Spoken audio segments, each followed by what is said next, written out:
যে ঢাকা বিশ্ববিদ্যালয় প্রশাসনের পক্ষ থেকে ভোটের দিন ঠিক করা হয়েছে সেপ্টেম্বরের 9 তারিখ। নির্বাচন আসলে আদৌ fair and free and fair হবে কিনা সে বিষয়ে আমাদের আশঙ্কা থেকে যাবে। সাইবার বুলিং এন্ড হ্যারাসমেন্ট রোধে একটি আমাদের যে ডিএমপি আছে, ঢাকা মেট্রোপলিটন পুলিশ, তাদের যে সাইবার সিকিউরিটি অংশটা আছে, তাদের সাথে মিলে ঢাকা বিশ্ববিদ্যালয় এই ডাকসু নির্বাচন কেন্দ্র করে যাতে একটি স্পেশাল সাইবার সেল গঠন করে আমাদের প্রার্থীদের এক ধরনের একটা সাইবার নিরাপত্তা নিশ্চিত করতে পারে।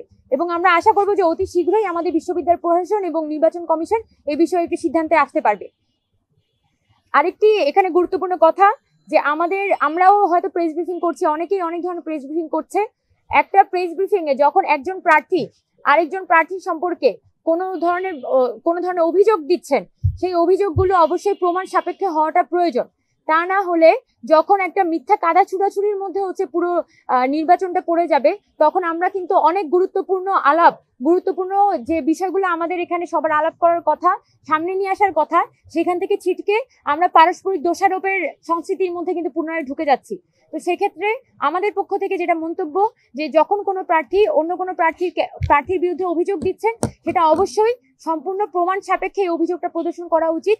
তা না হলে বিশ্ববিদ্যালয় প্রশাসন যাতে এই বিষয়ে একটা কড়া নজরদারি বা একটা কড়া পদক্ষেপ নেয়, যাতে কোনো প্রার্থী চাইলে আরেকজন প্রার্থীর সম্মানহানি বা কোনোভাবে মানহানি করতে না পারে। যে ঢাকা বিশ্ববিদ্যালয় প্রশাসনের পক্ষ থেকে ভোটের দিন ঠিক করা হয়েছে সেপ্টেম্বরের 9 তারিখ, কিন্তু এখনো পর্যন্ত তারা বলেনি যে সকাল 8টা থেকে বিকাল 3টা পর্যন্ত যদি ভোট হয়, তাহলে ভোট কাউন্টিং হয়ে কয়টা নাগাদ আসলে ভোটের রেজাল্টটা দেয়া হবে।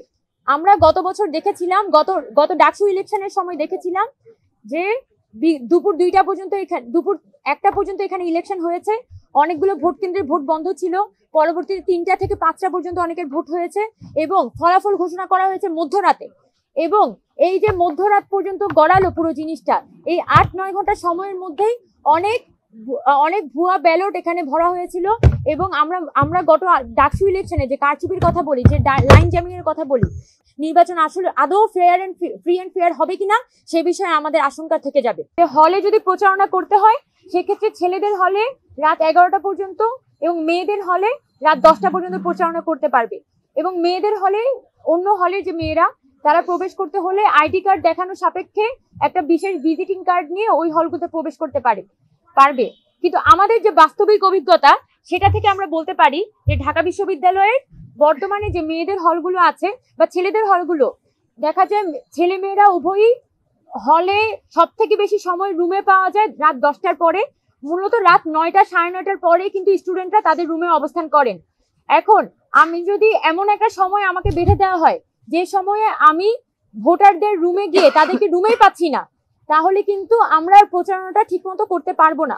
সেই জায়গা থেকে আমরা বলতে চাই যে অবশ্যই এখানে মেয়েদের হলগুলোতে যে রাত 10টা পর্যন্ত সময়টা নির্ধারণ করা হয়েছে এবং ছেলেদের হলগুলোতে যে রাত 11টা পর্যন্ত সময় নির্ধারণ করা হয়েছে, সেটা বাড়িয়ে রাত 11:30 পর্যন্ত করতে হবে। কারণ স্টুডেন্টরা ঘুমাতে এমনিতেও রাত 11:30টার পরে বা 12টার দিকে স্টুডেন্টরা ঘুমায়। তাই আমরা চাইলেই প্রশাসন এটা এক্সটেন্ড করে রাত 11:30 পর্যন্ত প্রচারণার টাইমটা বাড়াতে পারে। আরেকটা বিষয় হচ্ছে, ছেলেদের হলগুলোতে মেয়েদের প্রবেশের ব্যাপারে কিন্তু কোনো ধরনের প্রপার দিক নির্দেশনা দেয়া নেই।